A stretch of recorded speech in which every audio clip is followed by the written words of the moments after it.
ಆಗಮಿಸಿದ ಪ್ರಧಾನಿ ನರೇಂದ್ರ ಮೋದಿಗೆ ಸಿಎಂ ಯೋಗಿ ಭರ್ಜರಿ ಸ್ವಾಗತವನ್ನ ಕೋರಿದ್ರು. ಇನ್ನು ಸದ್ಯ ಕುಂಭಮೇಳದಲ್ಲಿ ಪುಣ್ಯ ಸ್ನಾನಕ್ಕೆ ಸಕಲ ರೀತಿಯ ಸಿದ್ಧತೆಗಳು ಕೂಡ ನಡೆದಿರುವಂಥದ್ದು. ಪ್ರಧಾನಿ ಮೋದಿಗೆ ಸಿಎಂ ಯೋಗಿ ಭರ್ಜರಿ ಸ್ವಾಗತವನ್ನ ಕೋರಿದ್ರು. ಪ್ರಧಾನಿ ಶಾಹಿ ಸ್ನಾನಕ್ಕೆ ಸರ್ವ ಸಿದ್ಧತೆ ಕೂಡ ಪೂರ್ಣಗೊಂಡಿದೆ. ತ್ರಿವೇಣಿ ಸಂಗಮದಲ್ಲಿ ಮೋದಿ ಶಾಹಿ ಸ್ನಾನವನ್ನ ಮಾಡಲಿದ್ದಾರೆ. ಈಗಷ್ಟೇ ಪ್ರಯಾಗ್ರಾಜ್ಗೆ ಪ್ರಧಾನಿ ನರೇಂದ್ರ ಮೋದಿ ಆಗಮಿಸಿದ್ರು. ಸದ್ಯಕ್ಕೆ ಈಗ ತ್ರಿವೇಣಿ ಸಂಗಮದಲ್ಲಿ ಮಿಂದೇಳಲಿದ್ದಾರೆ ಪ್ರಧಾನಿ. ಸಕಲ ರೀತಿಯ ಸಿದ್ಧತೆಗಳು ಕೂಡ ನಡೆದಿರುವಂಥದ್ದು. ಉತ್ತರ ಪ್ರದೇಶದ ಪ್ರಯಾಗ್ರಾಜ್ನಲ್ಲಿ ನಡೀತಾ ಇರುವ ಮಹಾಕುಂಭ ಮೇಳಕ್ಕೆ ಇವತ್ತು ಪ್ರಧಾನಿ ನರೇಂದ್ರ ಮೋದಿ ಭೇಟಿಯನ್ನ ಕೊಟ್ಟಿದ್ದಾರೆ. ಇಲ್ಲಿ ತ್ರಿವೇಣಿ ಸಂಗಮದಲ್ಲಿ ಈಗ ಪವಿತ್ರ ಸ್ನಾನವನ್ನ ಮಾಡಲಿದ್ದಾರೆ. ಸದ್ಯಕ್ಕೆ ಸಕಲ ಸಿದ್ಧತೆಗಳು ಕೂಡ ನಡೆದಿರುವಂಥದ್ದು. ಇನ್ನು ಪ್ರಧಾನಿ ನರೇಂದ್ರ ಮೋದಿಗೆ ಸಿಎಂ ಯೋಗಿ ಭರ್ಜರಿ ಸ್ವಾಗತವನ್ನ ಕೋರಿದ್ರು. शाश्वत गर्व है जो सनातन का हमारा महापर्व है, जो हमारा महाकुंभ है। 13 जनवरी से प्रारंभ महाकुंभ में अब तक करीब 39 ನೋಡಿ, ಇದುವರೆಗೂ ಮಹಾಕುಂಭ ಮೇಳಕ್ಕೆ ಕೇಂದ್ರ ಗೃಹ ಸಚಿವ ಅಮಿತ್ ಶಾ, ಹಾಗೆ ಯುಪಿ ಮಾಜಿ ಸಿಎಂ ಅಖಿಲೇಶ್ ಯಾದವ್, ಕೇಂದ್ರ ಸಚಿವ ಕಿರಣ್ ರಿಜಿಜು, ರಕ್ಷಣಾ ಸಚಿವ ರಾಜನಾಥ್ ಸಿಂಗ್, ಹಾಗೆ ಉತ್ತರ ಪ್ರದೇಶದ ಮುಖ್ಯಮಂತ್ರಿ ಯೋಗಿ ಆದಿತ್ಯನಾಥ್ ಭೇಟಿಯನ್ನ ಕೊಟ್ಟಿದ್ದಾರೆ.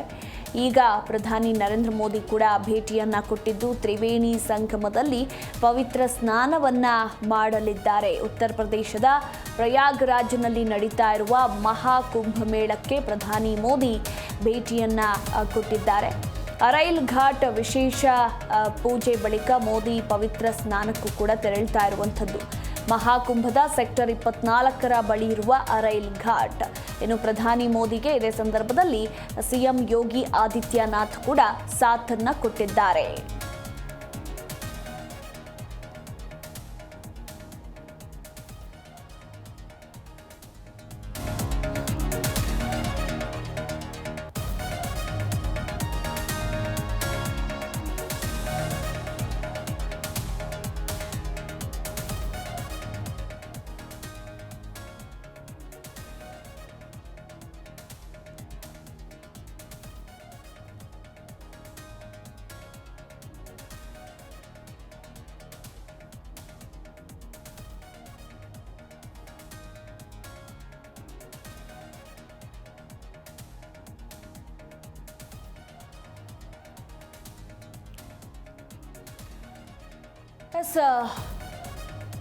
ಸದ್ಯ ನೀವು ಕೂಡ ಗಮನಿಸ್ತಾ ಇದ್ದೀರಾ, ಪ್ರಧಾನಿ ನರೇಂದ್ರ ಮೋದಿಗೆ ಸಿಎಂ ಯೋಗಿ ಆದಿತ್ಯನಾಥ್ ಸಾಥನ್ನ ಕೊಟ್ಟಿದ್ದಾರೆ. ಈ ಒಂದು ಮಹಾಕುಂಭ ಮೇಳ ಏನು ನಡೀತಾ ಇದೆ, ಪ್ರಯಾಗ್ರಾಜ್ನಲ್ಲಿ ನಡೀತಾ ಇರುವಂತಹ ಮಹಾಕುಂಭ ಮೇಳದಲ್ಲಿ ಕೋಟ್ಯಾಂತರ ಭಕ್ತರು ಭಾಗಿಯಾಗಿ ತ್ರಿವೇಣಿ ಸಂಗಮದಲ್ಲಿ ಪವಿತ್ರ ಸ್ನಾನವನ್ನ ಮಾಡಿ ಪುನೀತರಾಗಿದ್ದಾರೆ. ಇನ್ನು ಇವತ್ತು ಪ್ರಧಾನಿ ನರೇಂದ್ರ ಮೋದಿ ಕೂಡ ಭೇಟಿಯನ್ನ ಕೊಟ್ಟಿದ್ದು ಈಗ ತ್ರಿವೇಣಿ ಸಂಗಮದಲ್ಲಿ ಶಾಹಿ ಸ್ನಾನವನ್ನ ಮಾಡಲಿದ್ದಾರೆ.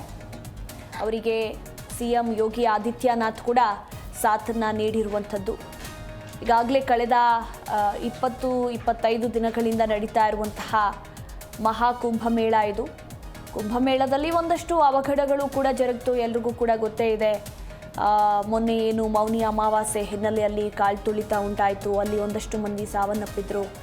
ಸೊ ಒಂದಷ್ಟು ಅವಘಡಗಳು ಕೂಡ ನಡೀತು. ಸದ್ಯ ಸರ್ಕಾರ ಮತ್ತಷ್ಟು ಎಚ್ಚೆತ್ತುಕೊಂಡಿದ್ದು ಬಿಗಿ ಬಂದೋಬಸ್ತ್ ಹಾಗೆ ಯಾವುದೇ ಅಹಿತಕರ ಘಟನೆಗಳು ನಡೆಯದಂತೆ ಮುಂಜಾಗ್ರತಾ ಕ್ರಮಗಳನ್ನು ಕೂಡ ನಡೆಸಿದೆ.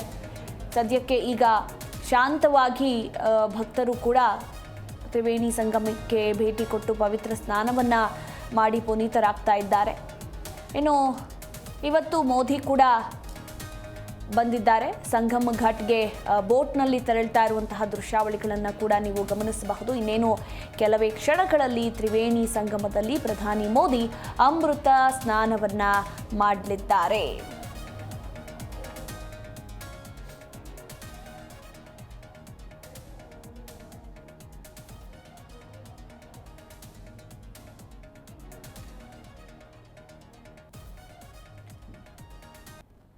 ಈ ಕುರಿತು ನಮ್ಮ ಪ್ರತಿನಿಧಿ ಅನಂತರಾಮ್ ಇನ್ನೂ ಹೆಚ್ಚಿನ ಡೀಟೇಲ್ಸ್ ಕೊಡಲಿದ್ದಾರೆ. ಅನಂತರಾಮ್, ಪ್ರಯಾಗ್ರಾಜ್ನಲ್ಲಿ ನಡೀತಾ ಇರುವ ಮಹಾಕುಂಭಮೇಳದಲ್ಲಿ ಈಗಾಗಲೇ ಕೋಟ್ಯಾಂತರ ಭಕ್ತರು ಭಾಗಿಯಾಗಿ ಪವಿತ್ರ ಸ್ನಾನವನ್ನ ಮಾಡಿ ಪುನೀತರಾಗಿದ್ದಾರೆ. ಇನ್ನು ಇವತ್ತು ಪ್ರಧಾನಿ ಮೋದಿ ಕೂಡ ಭೇಟಿ ಕೊಟ್ಟಿದ್ದಾರೆ. ಸದ್ಯಕ್ಕೆ ಸಂಗಮ್ ಘಾಟ್ ಕಡೆಗೆ ತೆರಳ್ತಾ ಇದ್ದಾರೆ. ಈ ಬಗ್ಗೆ ಇನ್ನೂ ಹೆಚ್ಚಿನ ಡೀಟೇಲ್ಸ್. ಹೌದು ಮಧುಮಾಲಾ, ಏನಂದ್ರೆ ಇವತ್ತಿನ ಒಂದು ವಿಶೇಷತೆ ಏನು, ಪ್ರಯಾಗ್ರಾಜ್ನ ಕುಂಭಮೇಳದಲ್ಲಿ ಒಂದು ವಿಶೇಷತೆನೇ ಏನಪ್ಪಾ ಅಂತಂದ್ರೆ ಪ್ರಧಾನಿ ನರೇಂದ್ರ ಮೋದಿ ಅವರು ಇವತ್ತು ತ್ರಿವೇಣಿ ಸಂಗಮದಲ್ಲಿ ಪವಿತ್ರ ಸ್ನಾನವನ್ನ ಮಾಡುವುದು. ಈ ಒಂದು ಪವಿತ್ರ ಸ್ನಾನದ ಮುಖಾಂತರವಾಗಿ ಏನು ಕೋಟ್ಯಾಂತರ ಹಿಂದೂಗಳ ಏನು ಒಂದು ನಂಬಿಕೆಯ ಕ್ಷೇತ್ರವಾಗಿರುವಂತಹ ಕುಂಭಮೇಳದಲ್ಲಿ ಈ ಮುಖಾಂತರವಾಗಿ ಒಂದು ಸಂದೇಶವನ್ನು ಕೂಡ ಕೊಡುವಂತದ್ದು. ಕಾರಣ ಏನಪ್ಪಾ ಅಂತಂದ್ರೆ ಈ ಒಂದು ಕುಂಭಮೇಳದಲ್ಲಿ ಅದರಲ್ಲೂ ಕೂಡ ಈ ಒಂದು ಪವಿತ್ರ ಸ್ನಾನದ ಬಗ್ಗೆ ಸಾಕಷ್ಟು ವಿರೋಧ ಪಕ್ಷದ ನಾಯಕ ಕೆಪಿಸಿಸಿ ಎಐಸಿಸಿ ಅಧ್ಯಕ್ಷರಾಗಿರುವಂತಹ ಮಲ್ಲಿಕಾರ್ಜುನ್ ಖರ್ಗೆ ಅವರು ಕೂಡ ಟೀಕೆ ಟಿಪ್ಪಣಿಯನ್ನ ಮಾಡಿದಂತದ್ದು. ಏನು ಸ್ನಾನ ಮಾಡಿದ ಕೂಡಲೇ ದೇಶದಲ್ಲಿ ಬಡತನ ನಿವಾರಣೆ ಆಗೋದಿಲ್ಲ ಅಥವಾ ಏನು ಹಸಿದವರ ಹೊಟ್ಟೆ ತುಂಬೋದಿಲ್ಲ ಅಂತ ಹೇಳ್ಬಿಟ್ಟು ಇದಕ್ಕೆ ಪ್ರತ್ಯುತ್ತರ ಅಂತಲೂ ಕೂಡ ಹೇಳ್ಬೋದು. ಅಂದ್ರೆ ಏನಂದ್ರೆ ಎಲ್ಲ ಒಂದ್ ಕಡೆ ವಿರೋಧ ಪಕ್ಷಗಳು ಈ ಒಂದು ಕುಂಭಮೇಳದ ಬಗ್ಗೆ ಟೀಕೆಯನ್ನ ಮಾಡುವಂತಹ ಸಂದರ್ಭದಲ್ಲಿ ಇಂತ ಒಂದು ಈ ಹಿಂದೆ ಏನು ಹೋಮ್ ಮಿನಿಸ್ಟರ್ ಅಮಿತ್ ಶಾ ಆಗಿರ್ಬೋದು, ಇನ್ನೂ ಹಲವಾರು ಜನ ಏನು ರಾಜನಾಥ್ ಸಿಂಗ್ ಎಲ್ಲರನ್ನೂ ಕೂಡ ಕುಂಭಮೇಳದಲ್ಲಿ ಪವಿತ್ರ ಸ್ನಾನವನ್ನ ಮಾಡಿದಂತಹ ಒಂದು ನಿದರ್ಶನಗಳನ್ನ ನಾವು ನೋಡಿದ್ವಿ. ಇವತ್ತು ಮೋದಿಯವರು ಕೂಡ ಕುಂಭಮೇಳದಲ್ಲಿ ಪವಿತ್ರ ಸ್ನಾನ ಮಾಡುವುದ್ರ ಮುಖಾಂತರವಾಗಿ ಒಂದು ಸ್ಟ್ರಾಂಗ್ ಆಗಿ ಹೇಳುವಂತದ್ದು ಒಂದೇನು, ನಾವು ಹಿಂದೂ ಒಂದು ನಂಬಿಕೆಯ ಒಂದು ಪ್ರತಿ ರೂಪ ಆಗಿ ನಾವು ಈ ಒಂದು ಪವಿತ್ರ ಸ್ನಾನವನ್ನ ಮಾಡುವಂತದ್ದು ಸಂದೇಶ. ಎರಡನೇದಾಗಿ ಈ ರೀತಿಯಾಗಿ ಟೀಕೆ ಮಾಡುವಂತಹವರಿಗೆ ಒಂದ್ ರೀತಿ ಹಿಂದೂಗಳಿಗೆ ಒಂದು ಶಕ್ತಿ ಕೊಡುವಂತಹ ಪ್ರಯತ್ನವನ್ನು ಕೂಡ ಈ ಒಂದು ಪವಿತ್ರ ಸ್ನಾನದ ಮುಖಾಂತರ ಮಾಡ್ಲಿದ್ದಾರೆ. ಈಗ ನಾವು ವಿಜುವಲ್ಸ್ ಅಲ್ಲಿ ನೋಡ್ತಾ ಇದ್ವು, ಏನು ಉತ್ತರ ಪ್ರದೇಶದ ಮುಖ್ಯಮಂತ್ರಿ ಅಂತಹ ಯೋಗಿ ಆದಿತ್ಯನಾಥ್ ಅವರ ಜೊತೆ ಅವರು ಆ ಒಂದು ತ್ರಿವೇಣಿ ಸಂಗಮದ ಆ ಒಂದು ಕುಂಭಮೇಳದಲ್ಲಿ ಬೋಟ್ ನಲ್ಲಿ ಸಂಚಾರ ಮಾಡ್ತಿರುವಂತದ್ದನ್ನ ನೋಡಿದ್ವು. ಇದಾದ ನಂತರ ಅವರು ಕುಂಭಮೇಳದಲ್ಲಿ ಪವಿತ್ರ ಸ್ನಾನವನ್ನ ಮಾಡ್ತಾರೆ. ಇವ್ರಿಗೆ ಇನ್ನಿತರ ಏನು ಸರ್ಕಾರದ ಕೆಲವು ಸಚಿವರು ಮತ್ತೆ ಇನ್ನೂ ಕೆಲ ಏನು ಅಧಿಕಾರಿಗಳು ಕೂಡ ಸಾಥ್ ನೀಡಿದ್ದಾರೆ. ಜೊತೆಗೆ ಪ್ರಧಾನಿ ಅವರ ಕುಂಭಮೇಳದಲ್ಲಿ ಪವಿತ್ರ ಸ್ನಾನ ಮಾಡುವ ಹಿನ್ನೆಲೆಯಲ್ಲಿ ಪ್ರಯಾಗ್ರಾಜ್ ಮತ್ತೆ ಕುಂಭಮೇಳದಲ್ಲಿ ಕೂಡ ಒಂದು ಬಿಗಿ ಬಂದೋಬಸ್ತನ್ನ ಮಾಡಲಾಗಿದೆ. ಯಾವುದೇ ರೀತಿಯಾದ, ಯಾಕೆಂದ್ರೆ ಕೆಲವೊಂದು ಅಹಿತಕರ ಘಟನೆಗಳು ನಡೆದಿದ್ದು ಎಲ್ಲ ಒಂದ್ ಕಡೆ ಅಲ್ಲಿನ ಒಂದು ಅಡ್ಮಿನಿಸ್ಟ್ರೇಷನ್ಗೆ ಸ್ವಲ್ಪ ಹಿನ್ನಡೆ ಆಗಿದ್ದಂಥದ್ದು ಮತ್ತೆ ಕೆಲವೊಂದು ಏನು ಲೋಪಗಳು ಕಂಡು ಬಂದ ಹಿನ್ನೆಲೆಯಲ್ಲಿ ಮುನ್ನೆಚ್ಚರಿಕೆ ದೃಷ್ಟಿಯಿಂದಾಗಿ ಏನು ಬಿಗಿ ಬಂದೋಬಸ್ತನ್ನ ಮಾಡಲಾಗಿದೆ. ಮಧುಮಾಲಾ, ಥ್ಯಾಂಕ್ ಯು ಅನಂತರಾಮ್ ನಿಮ್ಮೆಲ್ಲ ಮಾಹಿತಿಗಾಗಿ.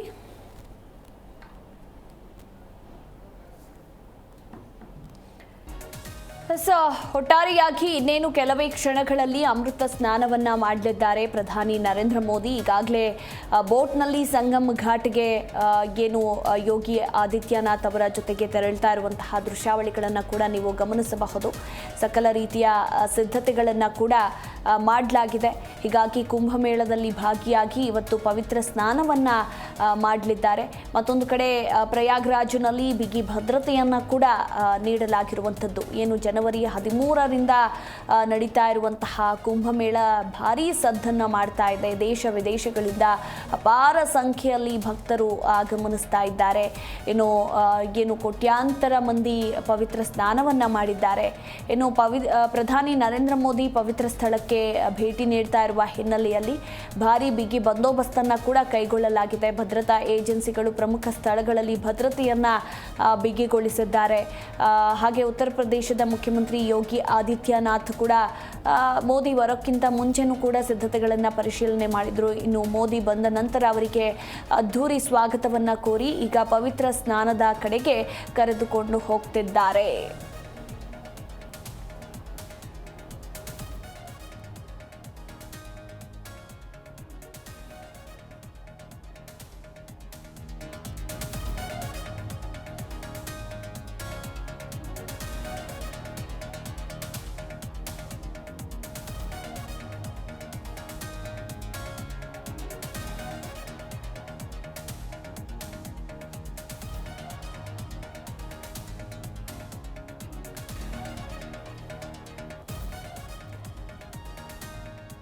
ಇನ್ನು ಪವಿತ್ರ ಸ್ನಾನ ಮಾಡಿದ ನಂತರ ವಿಶೇಷ ಪೂಜೆ ಸಲ್ಲಿಕೆ ಮಾಡಲಿದ್ದಾರೆ ಪ್ರಧಾನಿ ನರೇಂದ್ರ ಮೋದಿ.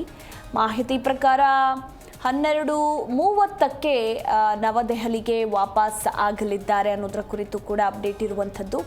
ಅದಕ್ಕೂ ಮುನ್ನ ಪ್ರಧಾನಿ ಪವಿತ್ರ ಸ್ನಾನದ ನಂತರ ವಿಶೇಷ ಪೂಜೆ ಸಲ್ಲಿಕೆಯ ನಂತರ ಸಾಧು ಸಂತರನ್ನು ಕೂಡ ಭೇಟಿ ಮಾಡುವ ಸಾಧ್ಯತೆ ಇದೆ. ಯಾಕಂದರೆ ಕುಂಭಮೇಳದಲ್ಲಿ ಬಹುಮುಖ್ಯವಾದಂತಹ ಹೈಲೈಟ್ ಅಂದರೆ ಅದು ಸಾಧು ಸಂತರು. ಸೊ ಸಾಧು ಸಂತರನ್ನು ಕೂಡ ಮೋದಿ ಭೇಟಿ ಮಾಡಲಿದ್ದಾರೆ ಅನ್ನೋದರ ಕುರಿತು ಮಾಹಿತಿ ಇರುವಂಥದ್ದು. ಸುಮಾರು ಈಗೇನು ಬಂದಿದ್ದಾರಲ್ಲ 2-2.5 ಗಂಟೆಗಳ ಕಾಲ ಮಹಾಕುಂಭದಲ್ಲಿ ಅವರು ಇರಲಿದ್ದಾರೆ ಅಂತ ಕೂಡ ಹೇಳಲಾಗಿದೆ.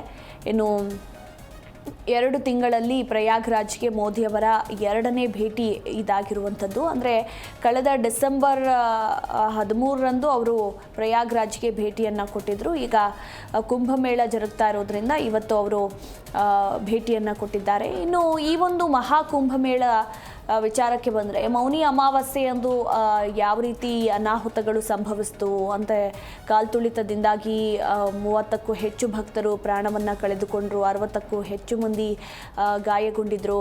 ಈ ಹಿನ್ನೆಲೆಯಲ್ಲಿ ಮೋದಿ ತಮ್ಮ ಮಹಾಕುಂಭ ಭೇಟಿಯನ್ನು ರದ್ದುಗೊಳಿಸಬಹುದು ಅನ್ನೋ ಊಹಾಪೋಹಗಳು ಕೂಡ ಕೇಳಿ ಬಂದಿದ್ವು. ಆದರೆ ಮೋದಿ ಇವತ್ತು ಆ ಎಲ್ಲ ಊಹಾಪೋಹಗಳಿಗೆ ತೆರೆ ಎಳೆದಿದ್ದಾರೆ ಭೇಟಿ ನೀಡೋದ್ರ ಮುಖಾಂತರ.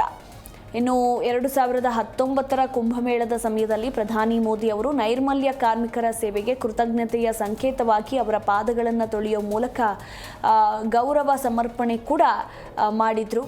ಇನ್ನು ಮತ್ತೊಂದು ಕಡೆ ಈಗ 2025ರ ಮಹಾಕುಂಭಮೇಳದಲ್ಲಿ ಭಾಗಿಯಾಗಿ ಪವಿತ್ರ ಸ್ನಾನವನ್ನು ಮಾಡಲಿದ್ದಾರೆ.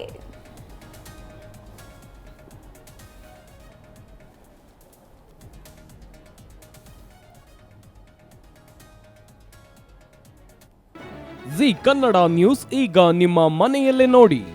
ಎಲ್ಲ ಕೇಬಲ್ಗಳಲ್ಲಿ ಈಗ ಲಭ್ಯ.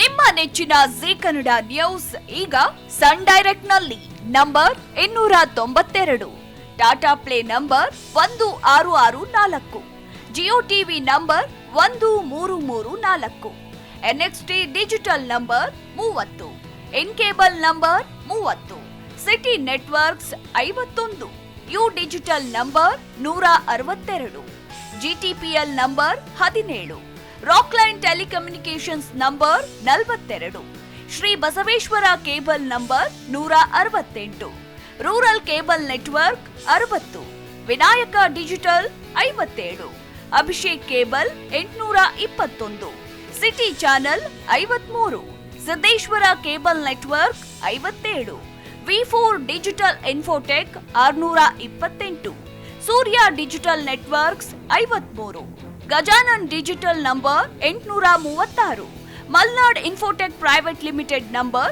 56, Metrocast number 830, Victory digital number 167ರಲ್ಲಿ ನೋಡಿ ಆನಂದಿಸಿ.